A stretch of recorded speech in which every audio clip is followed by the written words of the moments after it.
Good evening and welcome to the October 17th meeting of the City of Vista Planning Commission. Commissioner Bell, would you lead us in the Pledge of Allegiance, please? I pledge allegiance to the flag of the United States of America and to the republic for which it stands, one nation under God, indivisible, with liberty and justice for all.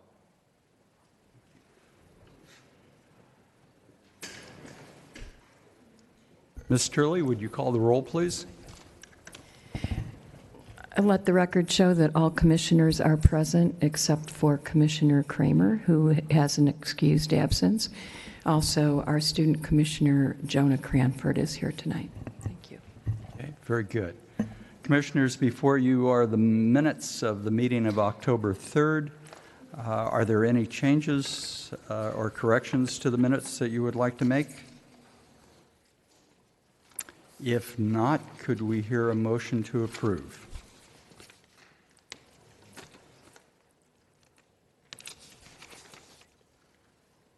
Commissioner Garrison. I would move that we approve the minutes of September 19, 2017 as written. And Commissioner Jackal seconds. So our voting system is still not working this evening, so all in favor, show of hands, raise your right hand. And it's unanimous of the commissioners present.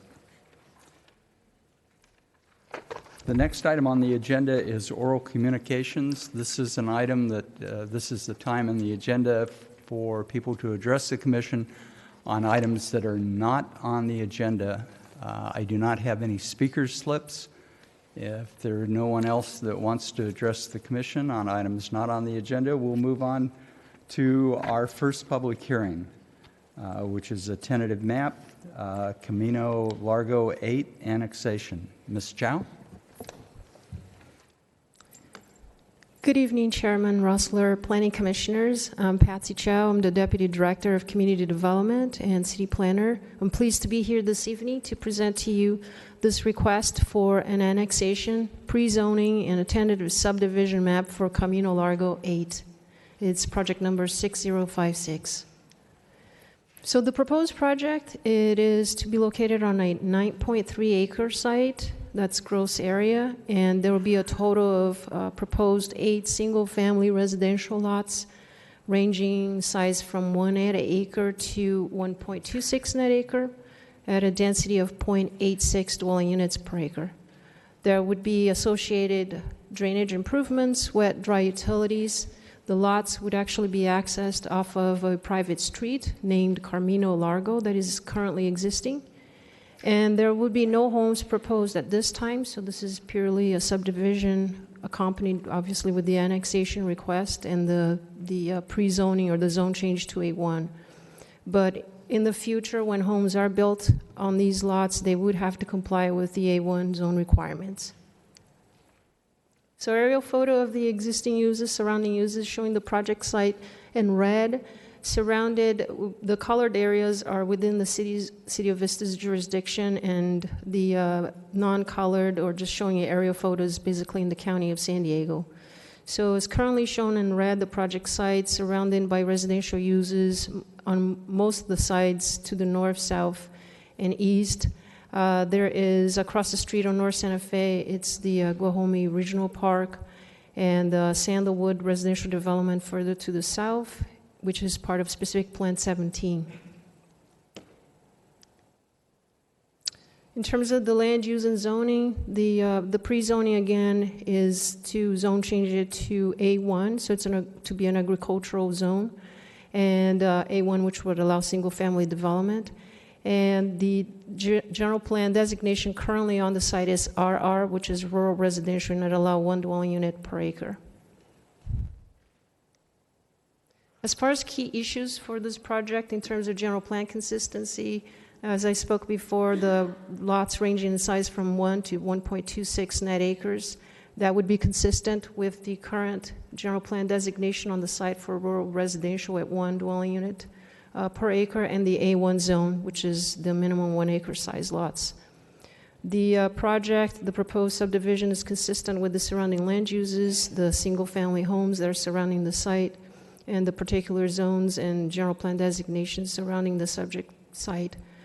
It is also consistent with the land use and community identity policies that are identified in the general plan pertaining to annexations, which are policies 13.1 through 13.5.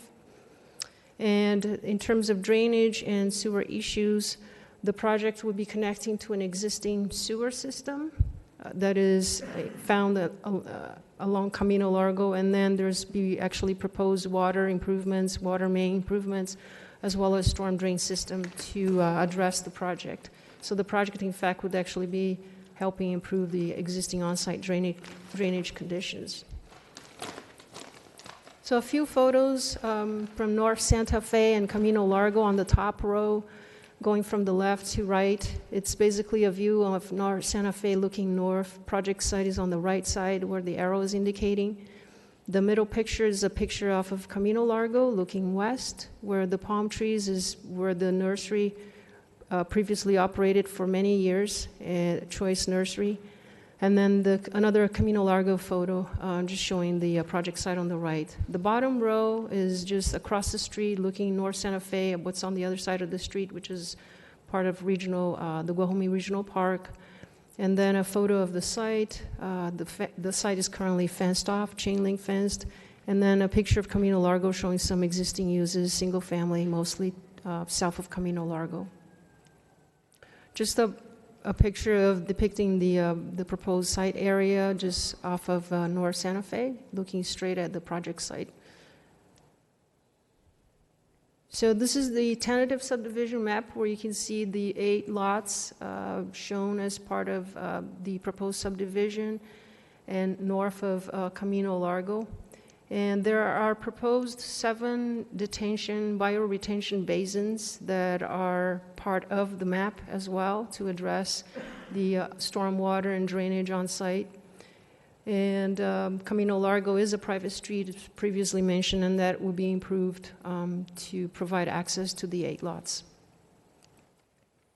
The landscape plan basically meets the landscape ordinance in terms of street trees and slope erosion control with the materials that are shown on this plan. They're using different kinds of species, native and non-native plant materials.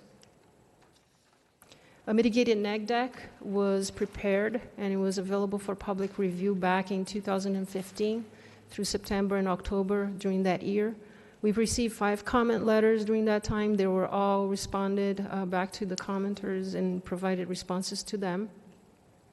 And again, in terms of the general plan, the density for this particular project is 0.86, which is below what the maximum of 1 dwelling unit per acre that would be allowed by the general plan and the existing rural designation for the site. And again, as a reminder, the future homes would have to meet the development standards of the A1 zone. So tonight, the staff's recommendation is for the Planning Commission to recommend City Council's approval of the mitigated neg deck and the mitigation monitoring reporting program, as well as recommending that the City Council make an application to LAFCO for the annexation of the subject property. And last but not least, recommending City Council approve the tentative map with the zoning change or the pre-zoning to A1 for the 8-lot single-family subdivision. And this concludes the staff's presentation. I'm available for any questions you may have. And the applicant is here in the audience, as well as the engineering company that helped put together these drawings. If you have any specific questions for them, that is. Thank you. Thank you, Ms. Chow. Any questions of staff? Commissioner Garrison? Yes, Betsy, I have a question on page 2 of 156. The site description, the parcel also contains a historical archaeological site. Could you expand on that? I know it says something about a foundation. So is that no longer a concern, or has that been mitigated? Could you expand on that a bit? Yeah, our environmental planner looked at that and looks at historic records to see if there's anything that of significance that should be accounted for or mitigated for. But at this point, the final conclusions that the conditions that it was found in, it's pretty much what's left of it. There's nothing to be concerned about or nothing to be mitigating at this point. So that's why there's nothing in the mitigation measures that pretty much address that. If there were significance or concern of it, we would have, explored it further, but nothing of concern at this point. So has the Luciño or the San Luis Rey American Indians, have they been advised or have they been consulted on this and they're okay with it? They have, most definitely. All the tribes, part of the 5 comment letters that we received, they're mostly from tribes. And Luiseño included, obviously, as having conversations with our environmental planner. There are several conditions that deal with cultural resources for the project regarding pre-excavation prior to any grading activity. So if any remains or any artifacts or anything is found as a result of grading activities on the site, they would be most definitely included from the very beginning as far as monitoring and making sure that they're properly cared for and accounted for. So, all right, thank you. Mm-hmm. Commissioner Looney. Patsy, I have 2 questions. Does the city have a minimal building pad for the A1 zone? As far as beyond the minimum 1 acre size? Mm-hmm. No, we don't have floor area ratios. We have basically an understanding that if you have to provide obviously proper space for driveways and meet the setback requirements, landscaping, erosion control, all of that, but we don't have like a minimum per se as far as for the house. Are you trying to find out what there will be a minimum for the house? Just for the building pad, not for the house. No, for the building pad, not really. Okay. Yeah. So if an individual bought one of these parcels, is there anything prohibiting them from pulling a grading plan and modifying the grade on these existing pads? They have to follow what is approved per the tentative map. So it has to comply with what's approved on the tentative subdivision map. So what you see is what you get in terms of what was shown for the individual pads here. Let me put it back on the tentative map here. Oops, here we go. So the pads that you see there, as far as the locations and the proposed slopes and the driveway locations, it has to be in that manner. So we cannot effectively, or a future homeowner, or however it's decided in the future, I guess they cannot just change it to something totally different, because that changes the whole water quality treatment, that changes slope erosion, driveway, all the different points that staff looked at in terms of lot design. Okay. Commissioner Carroll. Thank you, Chairman. Ms. Chow, on the private street Camino Largo, what is the private road standard that is being applied to this street? Basically, let me start by saying that there's an existing private road easement, a 56-foot wide, and within that, what the city staff or what engineering requested them is that they provide at least a minimum of 28 feet flow line to flow line. So that's basically would be equivalent to a semi-rural road standard. But they have more than what's needed, which is typically 28 within 40. But in this case, they already have an existing 56-foot wide, which is already there, and it provides reciprocal access for all the owners that are actually traversing or actually using Camino Largo for access. But at the end of the day, what engineering staff has requested is a 28-foot flow line for access within that easement. Paved width of? Yes. Oh, because I don't see that on the section. On the first sheet, you have a typical section for Camino Largo, and it shows the variation, I guess, the 15 to 22, which is, I don't know, do you see that on the detail? So the 15 plus 7.5 is 22.5, and even if you included the the entire rolled gutter, you're still not up to 28.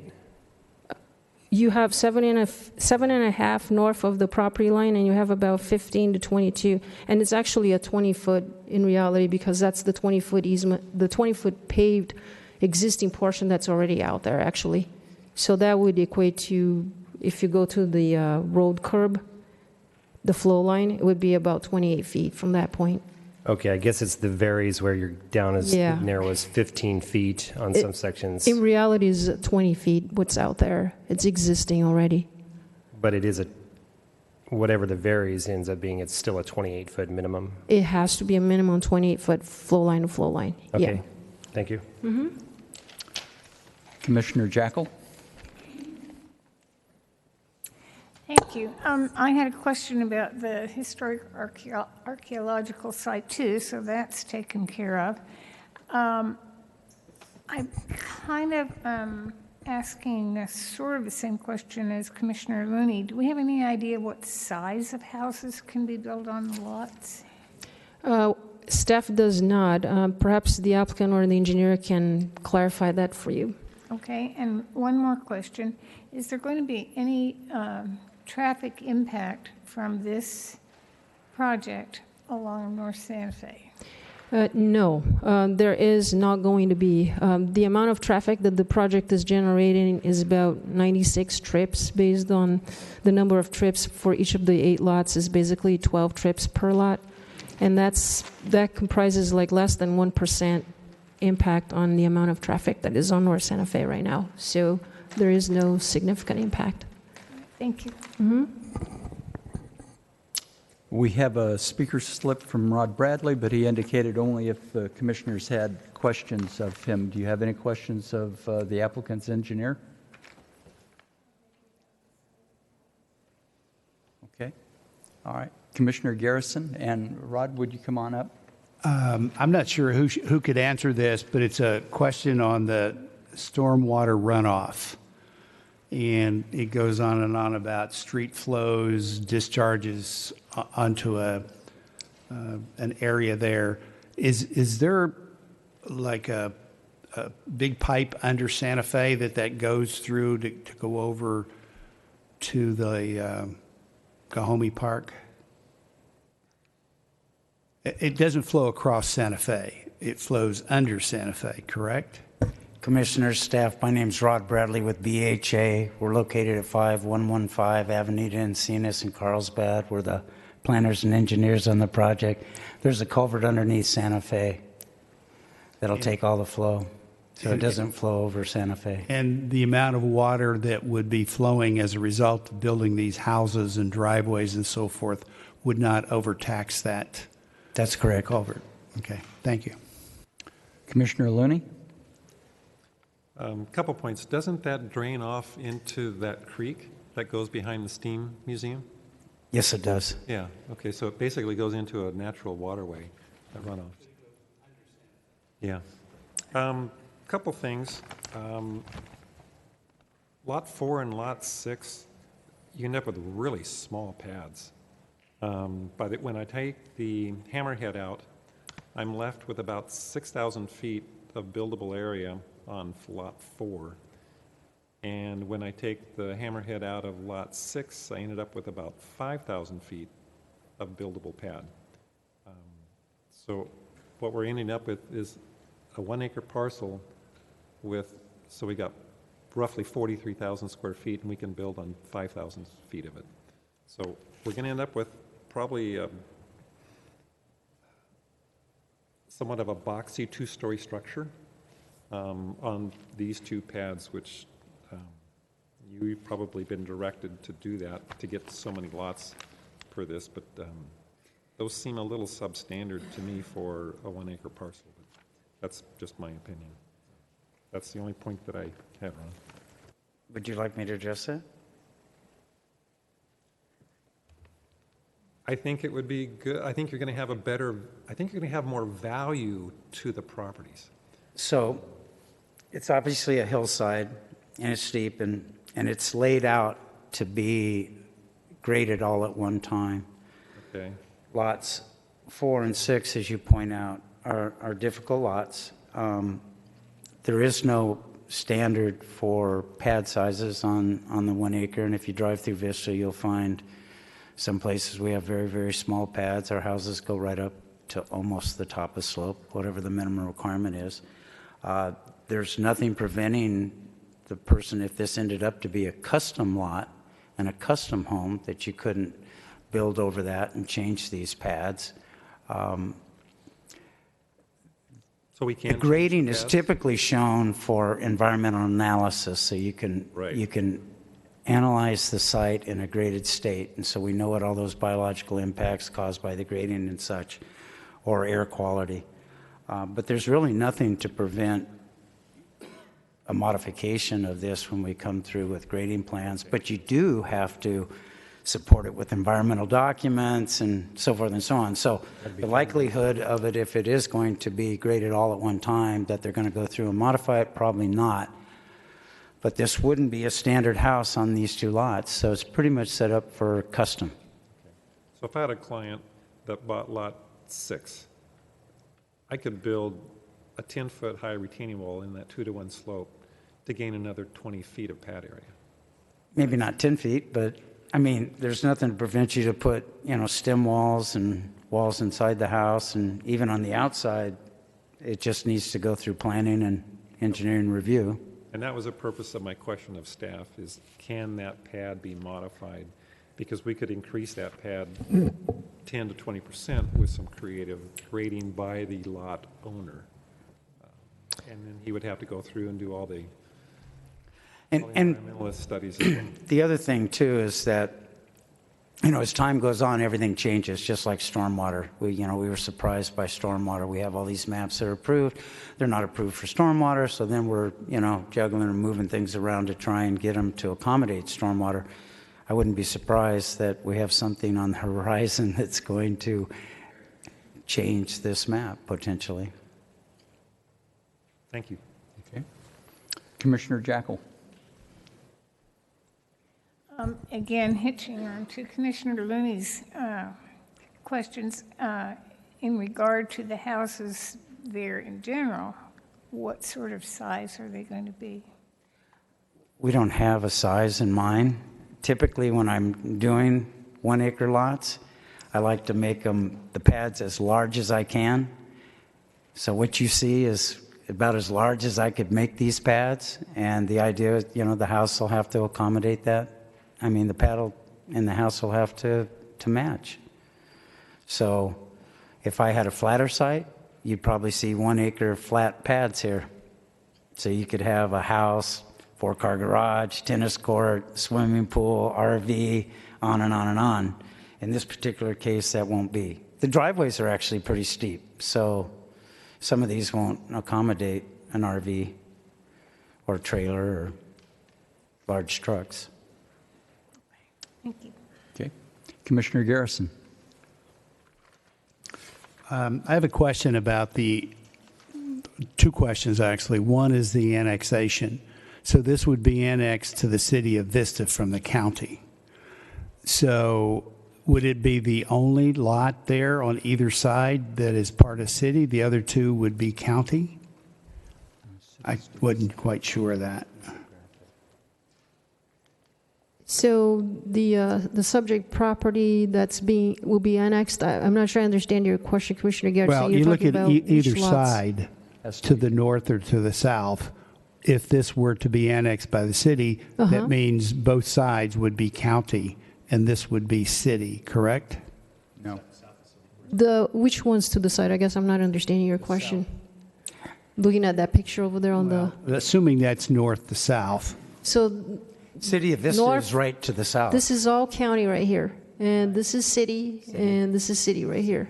Oh, that's city. All this colored area is actually City of Vista. Okay, and what are the typical square footage of the houses around that?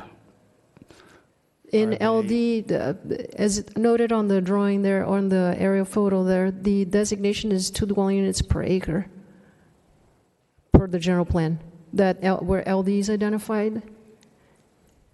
But that wouldn't address the size of the houses, the pads there. Right. In other words, if if what Commissioner Looney was talking about in terms of the pad size, are these going to be smaller than the surrounding areas and consequently much smaller homes? The pad sizes and the homes themselves being smaller than what's surrounding? Potentially, it could be. I mean, we don't have minimum pad areas or building pad areas, but nonetheless, the lots would be at a minimum 1 acre, regardless. So if I could jump in here real quickly, the zoning and what your discretion is looking at tonight is the annexation. Does it fit within the city? Can we provide services? Does the subdivision meet our subdivision requirements? And is the grading and landscaping in conformance with what the code requires? We don't get to control the size of the pad or the size of the home. The size of the home can be 2 stories high and has to meet the setbacks. And as long as they're within those parameters, it can be whatever size home you want to build on the lot. But isn't the idea of compatibility with the surrounding area relevant here? Compatibility, as we look at it, is based on land use. So is the land use compatible with the surrounding area? It's residential, it's single family, just like the surrounding area. You can, as long as we control the height of the home and what the setbacks are, the bulkiness or size of a structure on one lot compared to the next lot doesn't really, in really confined urban areas where you have very close homes, that's an issue. But in these more rural areas, we've never seen it as a big concern from the planning side. All right, thank you. Rod, I had a couple of questions for you. Do you envision in the CCNRs for this project that you might have a minimum lot pad area and a minimum house size? They may have a minimum house size. Okay, all right. I mean, that's kind of typical with the 1 acre. Right. Okay. 2 additional questions. On lots 1 and 2, the pads are split, and I didn't understand that. Why have you split the pads? I did that so that they had more pad, and especially in the front. We wanted to set back the house pad itself. The front pad, even though I guess it could house a structure, I put it there for ancillary uses. Usable the space. Pool, the RV, the garage, So it could be, really custom, and it could help with the visual aspect along Santa Fe. That's what that was for. Okay.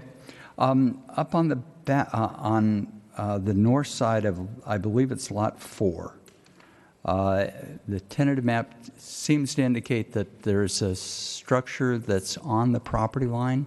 Am I reading that right? Yes, you are. Okay. And then on the landscaping plan, it seems like there's a hedgerow or additional landscaping that's right there along the driveway. Was that intended to screen the house for that pad, or what was the intent there? I think the landscaping was strictly for that slope. Okay, all right. And then typically what we do when there's houses like that, there's encroachments, just for everyone's knowledge. Nobody likes to tell somebody that their house needs to be relocated or adjusted. So typically what happens is they'll give them some kind of easement if there's actually an encroachment. If not, as long as it's on his property, it just doesn't meet setback, and everybody just lives with it. Are there? I couldn't see when I was out there. Are there windows or openings along that wall? I don't know. Okay. I don't what would know. you think about doing some landscaping to screen that whole wall of that structure out there?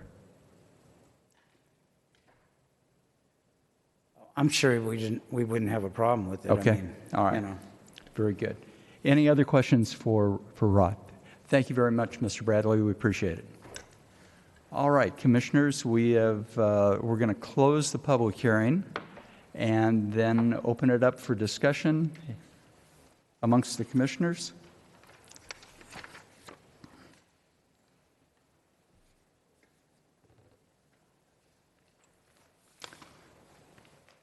Commissioner Carroll. Thank you, Chairman. Well, just for the sake of kicking off the discussion, I have no problem with this subdivision. It checks all the boxes, and we're getting some road widening there on North Santa Fe, and I just don't see anything wrong with the project, and I'm in favor of it. Okay. Very good. Any other comments? I tend to agree with Commissioner Carroll. This is pretty straightforward. It's an annexation pre-zoning to A1. It's a 1-acre subdivision. I would suggest, though, that we add a condition for Lot 4 to screen that existing house. I couldn't tell what that wall contained, so if there are windows or something, we can have them plant some trees along that side that'll screen the pad area and I think help out there. So, can we hear a motion then, if everybody's finished with discussion?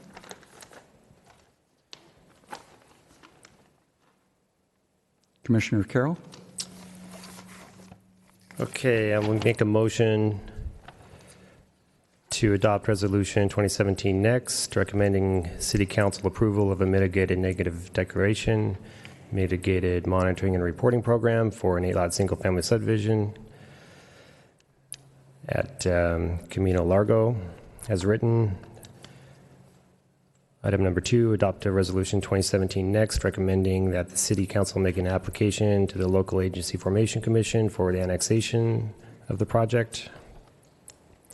Item 3, adopt Resolution 2017 next, recommending City Council approval for approval of a tentative subdivision map and zoning change pre-zoned to A1 for an 8-lot single-family residential subdivision at Camino Largo. And I'm not so much in favor, of that, adding that condition myself about the screening. I think the issue with the neighbor's house is probably more likely the neighbor's issue than the subject properties. So my motion is not going to include that condition. All right. Commissioner Jackal. I would second the motion as stated. Okay. Any comments from our student commissioners? I remembered tonight. No?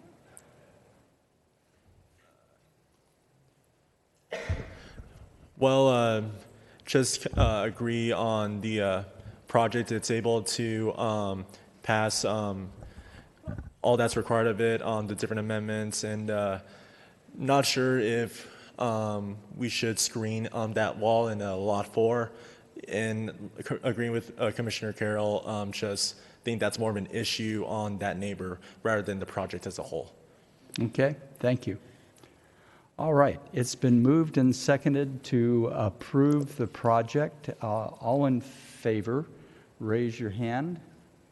And we have unanimous approval of the commissioners present. And so, thank you very much.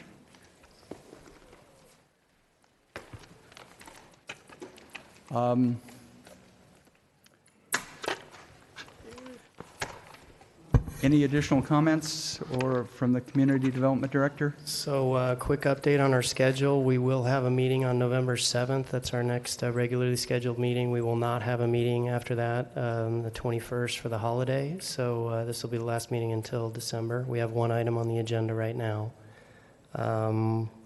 The council meets next week on Tuesday. They'll be considering the Raising Cane's application that came to you a little while back, my zoning amendment that I brought the last time for a lot of the changes that we're making, and the open space easement that you also saw last meeting. And lastly, on development news, the kiosk that's next to the Jack in the Box is going to be torn down this week for the Black Rock Coffee approval that you also granted, I think, earlier this year. So that's moving forward. That's all the news I have, unless you have any questions. Okay. Any questions for staff? Commissioner Garrison. Yeah, just a question, John, on the cell tower. I read today that the governor had vetoed that, and that the cell tower companies cannot now not be able to put these on all the light posts in the city. Can you confirm that? We have an ordinance that allows for that with an agreement with the city that we brought to you, I think it was earlier this year.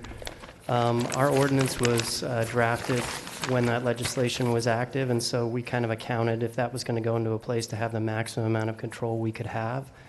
But we already have that through the agreement process that we've approved. So if they obtain an agreement with the city to allow for installations in the right-of-way, we have some design control over it, but it is permitted within our right-of-way with our approval. But it looked like it could go way in other directions. Right, yeah, we were And happy I about think the veto kept it from doing that and kept the control at the local level. I know the chamber and other organizations opposed that. Yes, and we all were happy to see that happen as well. Thank you. Commissioner Carroll. I just was curious, Mr. Conley, Paseo Santa Fe, it's been a while since we've heard about a schedule for part 2. So that contract's been awarded. We expect to start construction next month in November. We'll start with trenching. We're going to do all of the undergrounding for both phases of the overhead electrical and the underground utilities, and so there'll be a lot of digging happening starting probably toward the end of November. Okay. We expect it to take about 18 months. Commissioner Looney. John, a couple questions. The CVS store at Civic Center in South Santa Fe, there is possibility of a tenant moving in there. What's the status of that? The Walgreens, you mean? I didn't hear that. Did you turn your mic on? Was it a Walgreens? I guess vacant- that's right. CVS is across the The street. vacant store at the vacant corner of Civic Walgreens, Center in yeah. South Santa Fe. No, we have not seen anyone come in for that property yet. Okay. And what about that Joe's Hardware redo at the turnabout? Any? Same thing. Okay, No activity that I'm aware of. thanks. Okay. For the students from Rancho Buena Vista, when we adjourn, if you'll bring your slips up, we can sign them at that time.